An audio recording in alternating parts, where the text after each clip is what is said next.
नमस्कार, स्वागत है आप सभी विद्यार्थियों का आपके अपने यूट्यूब प्लेटफॉर्म उदय एजुकेशन और माजिस्ट्रेट एजुकेशन में। विद्यार्थियों, इस वीडियो में बात करेंगे कक्षा 8 के बोर्ड परीक्षा 2023 की दृष्टि से इम्पोर्टेंट सामाजिक विज्ञान के पेपर के बारे में, जो कि आपके आने वाले बोर्ड परीक्षा की दृष्टि से वरदान साबित होने वाला है। और ऐसा कैसा पेपर है आपके बोर्ड की परीक्षा में भी पूछा जाएगा, यानी ऐसा ही पेपर आने वाला है। तो आप सभी विद्यार्थियों से निवेदन रहेगा, वीडियो को अंत तक देखिएगा, वीडियो को लाइक कर दीजिएगा। आपका अपना चैनल है, अभी तक आपने चैनल को सब्सक्राइब नहीं किया तो चैनल को सब्सक्राइब जरूर कर लेना है, क्योंकि आपके बोर्ड की पूरी तैयारी इसी चैनल पे करवाई जाएगी। विद्यार्थियों, मैं उत्तर भी साथ में बताऊंगा, तो आप सभी से निवेदन रहेगा वीडियो को अंत तक जरूर देखिएगा। अगर आपको ये पेपर चाहिए डाउनलोड करना है तो भी मैं आपको वीडियो के बीच में बताने वाला हूँ कि कैसे आपको ये डाउनलोड करना है। सबसे पहले आपका जो पूर्णांक है वो 80 अंक का रहेगा, और यहाँ पे निर्देश हैं, सभी प्रश्न हल करने अनिवार्य हैं। सभी प्रश्नों का उत्तर अपनी उत्तर पुस्तिका में लिखिएगा। विद्यार्थियों, हमारा जो दूसरा चैनल है माजिस्ट्रेट एजुकेशन, उसको आप सब्सक्राइब जरूर कीजिएगा, एक बार सर्च करके देख लीजिएगा। पहला प्रश्न, नगरीय स्वशासन की इकाई हैं नगर पालिका, नगर निगम, नगर परिषद, उपयुक्त सभी। तो विद्यार्थियों, नगरीय जो प्रशासन है उसकी इकाई नगर पालिका है, नगर निगम और नगर परिषद, ये सभी हैं। तो अपना सही उत्तर हो जाएगा उपयुक्त सभी, ऑप्शन नंबर द। अगला प्रश्न, प्रश्न संख्या 2, सच्चर समिति का गठन कब किया गया? 1992, 2005, 1996, 2008। तो विद्यार्थियों, सच्चर समिति है, इसका गठन 2005 में किया गया था। तो ऑप्शन नंबर ब रहेगा इसका सही आंसर। विद्यार्थी, ये बोर्ड की परीक्षा की दृष्टि से वेरी मोस्ट इंपॉर्टेंट प्रश्न है, इस प्रश्न को आप याद जरूर कर लीजिएगा। अगला प्रश्न, निम्न में से कौन सा प्राकृतिक रेशा है? जूट, एक्रिलिक, नायलॉन, कपास। तो विद्यार्थियों, प्राकृतिक रेशे की बात हो रही है, तो प्राकृतिक रेशे की बात करें तो इसमें आपका जूट हो जाएगा, ऑप्शन नंबर अ रहेगा सही आंसर। चलिए अगला प्रश्न, मराठा शक्ति को सर्वप्रथम किसने संगठित किया? शिवाजी, हैदर अली, पेशवा बाजीराव, टीपू सुल्तान। तो विद्यार्थियों, मराठा शक्ति को सबसे पहले जो संगठित किया था वो किया था शिवाजी ने, ठीक है ना। तो ऑप्शन नंबर अ रहेगा इसका सही आंसर। अगला प्रश्न, प्रश्न संख्या 5, आदिवासियों की अधिक जनसंख्या वाला राज्य है? छत्तीसगढ़, हरियाणा, पंजाब, उत्तर प्रदेश। तो विद्यार्थियों, इसका सही आंसर क्या हो जाएगा? अगर आपको उत्तर आता है तो आप जरूर बताते जाइएगा साथ में। छत्तीसगढ़ हो जाएगा, ऑप्शन नंबर अ रहेगा इसका सही आंसर। विद्यार्थियों, ये भी प्रश्न वेरी मोस्ट इंपॉर्टेंट रहेगा। अगला प्रश्न, निम्न में से द्वितीय क्रिया का उदाहरण कौन सा है? द्वितीय क्रिया की बात हो रही है। ऑप्शन अ है मत्स्य, ऑप्शन ब व्यापार, ऑप्शन स कपड़ा बुनना और ऑप्शन द है संग्रहण। तो विद्यार्थियों, इसका सही आंसर हो जाएगा कपड़ा बुनना। कपड़ा बुनना है, ये एक द्वितीय क्रिया है। प्रथम क्रिया में क्या होता है, जैसे कि फसलों का अपन उत्पादन करते हैं, कृषि करते हैं, तो वो प्रथम क्रिया होती है। पशुपालन भी प्रथम क्रिया में आता है, प्राथमिक में आता है। लेकिन द्वितीयक में क्या होता है, किसी भी विनिर्माण संबंधी काम होता है, जैसे कि कपड़े को बुनते हैं, तो ये द्वितीयक में आएगा। ये प्रश्न वेरी मोस्ट इंपॉर्टेंट रहेगा। प्रश्न संख्या 7, निम्नलिखित में से कौन सा खनिज अधात्विक खनिजों की श्रेणी में आता है? चूना पत्थर, अब्रक, जिप्सम, उपयुक्त सभी। अधात्विक की बात हो रही है, तो बिल्कुल इसका सही आंसर हो जाएगा चूना पत्थर, अब्रक और जिप्सम। ये तीनों ही खनिज अधात्विक हैं, तो ऑप्शन नंबर द रहेगा इसका सही आंसर, उपयुक्त सभी। अगला प्रश्न देखिए, प्रश्न संख्या 8, भारत का अंतिम वायसराय था? Lord Mountbatten, Irwin, Lord Curzon, Prince Charles. तो विद्यार्थियों, इसका सही आंसर क्या हो जाएगा? 8वें का ऑप्शन नंबर अ रहेगा लॉर्ड माउंटबेटन, ऑप्शन नंबर अ रहेगा इसका सही आंसर। ये भी वेरी मोस्ट इंपॉर्टेंट प्रश्न है विद्यार्थियों, जरूर याद कर लीजिएगा। प्रश्न संख्या 9, कौन से ग्रह को जल ग्रह कहते हैं? मंगल, पृथ्वी, शनि, बृहस्पति। तो विद्यार्थियों, इसका सही आंसर हो जाएगा पृथ्वी, ऑप्शन नंबर ब रहेगा इसका सही आंसर। पृथ्वी को जल ग्रह भी कहते हैं। क्यों कहते हैं? क्योंकि पृथ्वी का जो क्षेत्रफल है उसके लगभग 71% भाग है, यहाँ पे जल पाया जाता है, मतलब जल बहुत ज़्यादा है, इसी कारण से इसको जल ग्रह भी कहते हैं। और अवसद का अंतिम प्रश्न रहेगा, वाणिज्यिक कृषि में शामिल किया जाता है मिश्रित कृषि, वाणिज्यिक अनाज, रोपण कृषि या फिर उपयुक्त सभी। तो विद्यार्थियों, इसका सही आंसर हो जाएगा ऑप्शन नंबर द, उपयुक्त सभी। मिश्रित कृषि भी आती है, वाणिज्यिक अनाज भी आता है और रोपण कृषि भी आता है। वाणिज्यिक कृषि का मतलब क्या होता है विद्यार्थियों? ऐसी कृषि जिसको पैसे कमाने के उद्देश्य से की जाती है उसे वाणिज्यिक कृषि कहते हैं। जैसे कि अपन रोपण कृषि है, जैसे कि गन्ना वगैरह है, तो इसको क्या करते हैं अपन बाजार में बेचते हैं, पैसे कमाने के उद्देश्य से की जाती है, तो इसलिए ये क्या हो जाएगी? वाणिज्यिक कृषि हो जाएगी। प्रश्न संख्या 11, निम्नलिखित को निम्नलिखित के जोड़े बनाइए, यानी इनका आपको मिलान करना है। तो पहला देखिए, देलवाड़ा का जैन मंदिर। विद्यार्थियों, देलवाड़ा का जैन मंदिर है, ये अपने आबू पर्वत में स्थित है, जो कि सिरोही में पड़ता है, तो आबू पर्वत पहले का ब हो जाएगा। रणकपुर का जैन मंदिर। विद्यार्थियों, रणकपुर का जैन मंदिर है, ये अपने कहाँ है? पाली जिले में है, तो ऑप्शन अ से मिला देना। खाटू श्याम जी का मंदिर। विद्यार्थियों, खाटू श्याम जी का मंदिर है, ये सीकर जिले में स्थित हैं, तो बिल्कुल 10 से मिला दीजिएगा। बंगाल का विभाजन। बंगाल का विभाजन है वो 1905 में हुआ था और उच्चतम न्यायालय भारत का है वो दिल्ली में है, तो इसका ये हो जाएगा। अगला प्रश्न, विद्यार्थियों मैंने कहा था कि आपको पेपर भी उपलब्ध करवाऊंगा, तो ये पेपर बिल्कुल आपको मिलेगा हमारी वेबसाइट पे। गूगल में जाके आपको सर्च करना है उदय स्टडी डॉट कॉम, ठीक है ना। आपको गूगल में जाके सर्च करना है uday study.com। वहाँ पे राजस्थान जीके का ऑप्शन मिलेगा, वहाँ पे कक्षा 8 सामाजिक विज्ञान पेपर ऐसा लिखा होगा, वहाँ जाके आपको क्लिक करना है और वहाँ पे डाउनलोड करे का ऑप्शन आएगा, वहाँ से आप कर सकते हैं। लेकिन सबसे पहले आप इस वीडियो को पूरा जरूर देखिएगा। प्रश्न संख्या 12, रिक्त स्थान की पूर्ति कीजिए। पहली खाली जगह देखिए, कानून की नज़र में सभी लोग खाली जगह हैं, तो कानून की नज़र में सभी लोग समान हैं, तो यहाँ पे समान हो जाएगा। अगला, खाली जगह से ही शुरुआत हो रही है, तो यहाँ पे हो जाएगा 18 वर्ष, ठीक है ना। 18 वर्ष, 18 वर्ष सॉरी, यहाँ पे आपका हो जाएगा 14 वर्ष, सॉरी इसमें 14 वर्ष लिखिएगा। 14 वर्ष से कम उम्र के बच्चों को मजदूरी पर रखना अपराध है। तीसरा देखिए, संघवाद का मतलब है देश में एक से ज्यादा स्तर की का होना, तो ज्यादा स्तर की क्या होगी? सरकार, ठीक है ना। एक से ज्यादा स्तर की सरकार होना संघवाद कहलाता है, जैसे कि राज्य सरकार, केंद्र सरकार वगैरह, इस तरह से। अगला देखिए, भारत में वयस्क मताधिकार की उम्र खाली जगह है तो 18 वर्ष है, ठीक है ना। तो इसमें आपको 18 लिखना है, उसमें 14 और इसमें 18। अगला प्रश्न, प्रश्न संख्या 13, अंतिम मुगल बादशाह ने अपने आखिरी साल है वो किस तरह से बिताए? तो अंतिम मुगल बादशाह कौन था?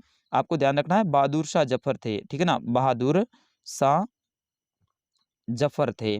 इन्होंने अपने जो अंतिम दिन हैं वो कहाँ बिताए थे? रंगून जेल में बिताए थे, ठीक है ना। तो ये आपको ध्यान रखना है, रंगून जेल में इन्होंने अपने अंतिम दिन बिताए थे और बड़ी यातना के साथ में अपने दिन बिताए थे, और रंगून जेल में ही 1862 में इनकी मृत्यु हुई थी, ये भी आपको याद रखना है। अगला प्रश्न है प्रश्न संख्या 14, धर्मनिरपेक्षता क्या है? तो राज्य को धर्म से अलग रखने की अवधारणा को धर्मनिरपेक्षता कहते हैं। राज्य का अपना कोई धर्म नहीं होता है, राज्य सभी धर्मों को समान रूप से देखता है, किसी एक धर्म को विशेष मान्यता नहीं देता है, उसे कहते हैं धर्म निरपेक्षता। अगला प्रश्न है कि अंतिम मुगल बादशाह ने अपने आखिरी साल है वो किस तरह से बिताए? ये वही प्रश्न दोबारा से आ गया मिस प्रिंटिंग के कारण। प्रश्न संख्या 16, मीणा जनजाति मुख्यतः किन जिलों में निवास करती हैं? विद्यार्थियों, राजस्थान की बात हो रही है, तो मीणा जनजाति मुख्य रूप से जयपुर, दौसा, करौली और सीकर जिले में निवास करती है। इन जिलों के नाम याद कर लीजिएगा, ये प्रश्न वेरी वेरी मोस्ट इंपॉर्टेंट है। जयपुर, दौसा, करौली और सीकर जिला। अगला प्रश्न, प्रश्न संख्या 17, प्रथम सूचना रिपोर्ट एफआईआर क्या है? तो एफआईआर क्या होता है? अपन जैसे कि किसी के ऊपर केस करते हैं, तो वो जो केस करते हैं तब वो अपन एप्लीकेशन लिखते हैं, यानी रिपोर्ट लिखते हैं, उसे क्या कहते हैं? एफआईआर कहते हैं। थोड़ा सा इनके बारे में आप अपनी किताब में भी देख लीजिएगा। प्रश्न संख्या 18, यूरोपीय कंपनियों के लिए मुख्य प्रमुख व्यापारिक वस्तुएं कौन कौन सी थी? तो यूरोपीय कंपनियों के लिए प्रमुख व्यापारिक वस्तुएं हैं, उसमें आपका काली मिर्च, ठीक है, काली मिर्च, इलायची, इलायची, ठीक है ना। फिर उसके बाद में विभिन्न प्रकार के मसाले वगैरह, और फिर उसके बाद में सूती कपड़े वगैरह, रेशम के कपड़े वगैरह, ये सारे के सारे उनकी प्रमुख व्यापारिक वस्तुएं थी। अगला प्रश्न है प्रश्न संख्या 19, रैयत नील की खेती से क्यों कतरा रहे थे? रैयत का मतलब कौन? किसान। किसान है वो नील की खेती से क्यों कतरा रहे थे? क्योंकि नील की खेती के करने के लिए उन्हें बहुत ज़्यादा मेहनत करनी पड़ती थी।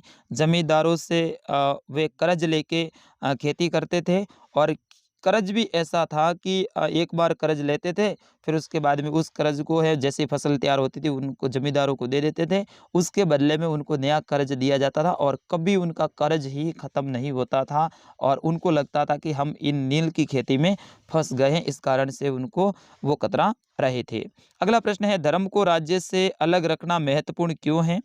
अगला प्रश्न है प्रश्न संख्या 21 की ग्रामीण विकास की 2 योजनाओं के नाम लिखिए। ग्रामीण विकास की 2 योजनाओं के नाम लिखने हैं, तो इसमें आप लिख सकते हैं महात्मा गांधी रोजगार गारंटी योजना, और एक आप लिख सकते हैं मुख्यमंत्री बीपीएल आवास योजना, एक आप लिख सकते हैं प्रधानमंत्री आवास योजना। इस तरह से आप लिख सकते हैं। अगला प्रश्न है, राजस्थान के प्राकृतिक पर्यटन स्थल कौन कौन से हैं? तो राजस्थान के प्राकृतिक पर्यटन स्थल की बात करें तो विभिन्न प्रकार के दुर्ग हो जाएंगे, ठीक है ना। दुर्ग के आप नाम लिख सकते हैं। फिर उसके बाद में आप बात करें तो पहाड़ी हो जाएगा, पहाड़ी, ठीक है, जैसे कि आबू पर्वत वगैरह ये। फिर उसके बाद में आप लिख सकते हैं विभिन्न प्रकार की झीलें हो जाएगा, ठीक है ना, विभिन्न प्रकार की झीलें हो जाएगा। पुरातात्विक स्थल हो जाएगा, पुरातात्विक स्थल हो जाएगा। इस तरह से इनके बारे में आप लिख सकते हैं राजस्थान के प्राकृतिक पर्यटन स्थल। अगला प्रश्न, विधवा विवाह के पक्ष में ईश्वर चंद्र विद्यासागर का योगदान बताइए। विद्यार्थियों, वेरी वेरी मोस्ट इंपोर्टेंट ये प्रश्न है, आप स्टार लगा दीजिएगा आपके एग्जाम की दृष्टि से। अगला प्रश्न है कि 2 वजह बताइए कि लोकतंत्र में न्यायपालिका अनिवार्य क्यों होती है। प्रश्न संख्या 25 है कि अपराध की जांच करने में पुलिस की क्या भूमिका होती है। ये भी वेरी वेरी मोस्ट इंपोर्टेंट प्रश्न है विद्यार्थियों, आपके एग्जाम की दृष्टि से। प्रश्न संख्या 26 है कि कंपनी की सेना में काम कर रहे सिपाहियों के असंतोष के क्या कारण थे। तो कंपनी की सेना में काम कर रहे सिपाहियों के असंतोष के कई सारे कारण थे, उनमें से मैं कुछ कारण आपको बता सकता हूँ। जैसे कि अधिकतर जो सिपाही हैं वो ग्रामीण किसान परिवार से ताल्लुक़ रखते थे, और इन ईस्ट इंडिया कंपनी ने जो ग्रामीण किसान हैं उनके ऊपर कर है यानी खिराज वगैरह है वो बहुत ज़्यादा लगा दिया था। इस कारण से जो सिपाही हैं अपने घर वालों की स्थिति को देखकर भी परेशान थे। दूसरा कारण क्या था कि उनको जो कारतूस दिए जा रहे थे, वो कारतूस हैं उनकी जो पट्टी होती थी उनको खोलने के लिए, उस पट्टी के ऊपर गाय और सूअर की चर्बी लगी हुई होती थी, उसको मुँह से यानी दाँतों से खोलना पड़ता था। इसलिए उनको लगता था कि भाई ये तो अपन काम नहीं कर सकते, इससे अपन को धार्मिक ठेस पहुँचती है, इस कारण से भी, और भी कई सारे कारण थे। अगला प्रश्न है, कृषि क्या है? खाद्यान्न फसल के रूप में चावल पर संक्षिप्त में टिप्पणी लिखिए। ये भी वेरी वेरी मोस्ट इंपोर्टेंट प्रश्न है। अगला प्रश्न है, खनिज किसे कहा जाता है? लौह और अलोह खनिज में अंतर स्पष्ट कीजिए। ऐसे पदार्थ जो जमीन के अंदर गहराई में पाए जाते हैं और उनको खोद कर निकाला जाता है, खनिज कहलाता है। लौह और अलोह खनिज में अंतर स्पष्ट करना है तो ऐसे खनिज जिसके अंदर लौह धातु के अंश पाए जाते हैं या फिर धातु के अंश पाए जाते हैं, उसे लौह खनिज कहा जाता है। अलोह खनिज उसे कहते हैं जिसके अंदर लौह के जो अवशेष हैं या फिर लौह के गुण नहीं पाए जाते, उसे अलोह खनिज कहते हैं। जैसे कि चूना पत्थर, ठीक है ना, पत्थर, संगमरमर वगैरह ये सारे के सारे अलोह खनिज है। जिप्सम, अभ्रक और लौह खनिज जैसे कि लौह खनिज में आप सीसा, तांबा, जस्ता, लोहा, ये सारे के सारे लौह खनिज के अंतर्गत आते हैं। अगर ये नहीं आता है तो अथवा में ऑप्शन मिल जाएगा, परंपरागत और गैर परंपरागत ऊर्जा के स्रोत में अंतर स्पष्ट कीजिए। प्रश्न संख्या 29 है कि संविधान किसे कहते हैं? भारतीय संविधान में नीति निर्देशक तत्वों का खंड क्यों जोड़ा गया है? अथवा में ऑप्शन आपके सामने मिल जाएगा। कानून का शासन पद से आप क्या समझते हैं? अपने शब्दों में लिखिए। ये वेरी वेरी मोस्ट इंपॉर्टेंट है, और ये दोनों ही प्रश्न हैं, आप याद करके जाइएगा। आपके एग्जाम में 101% आने की संभावना रहेगी। अगला प्रश्न है प्रश्न संख्या 30 कि मध्य मार्गी कौन थे? वे ब्रिटिश शासन के खिलाफ में किस तरह से संघर्ष करना चाहते थे? या फिर भारत के विभिन्न भागों में असहयोग आंदोलन ने किस तरह से 30 तरह के रूप ग्रहण किए थे, और लोग गांधी जी के बारे में क्या समझते थे? अंतिम प्रश्न है वो आपके मैप से संबंधित आएगा। भारत का मैप आप आराम से देख के जाइएगा, अच्छे से देख के जाइएगा। राजस्थान का मैप है उसको भी आप अच्छे से देख के जाइएगा विद्यार्थियों, क्योंकि भारत का मैप और राजस्थान का मैप आपके लिए बहुत ज़रूरी है। इनसे संबंधित आपके 5 नंबर का प्रश्न आने वाला है। जैसे कि यहाँ पे भारत के मानचित्र में हैदराबाद, भोपाल, पटना, दिल्ली, बम्बई और जयपुर को दर्शाना है। ठीक है ना? हैदराबाद आंध्र प्रदेश में, भोपाल आपके मध्य प्रदेश की राजधानी, पटना बिहार की राजधानी, दिल्ली अपने दिल्ली तो एक केंद्र शासित प्रदेश है, मुंबई महाराष्ट्र की राजधानी है और जयपुर राजस्थान की राजधानी है। तो इनको आपको राजस्थान के भारत के मैप में दर्शाना है। तो विद्यार्थियों ये था कक्षा 8 का सामाजिक विज्ञान का पेपर। ऐसे ही पेपर देखने के लिए हमारे चैनल को आप सब्सक्राइब जरूर कीजिएगा।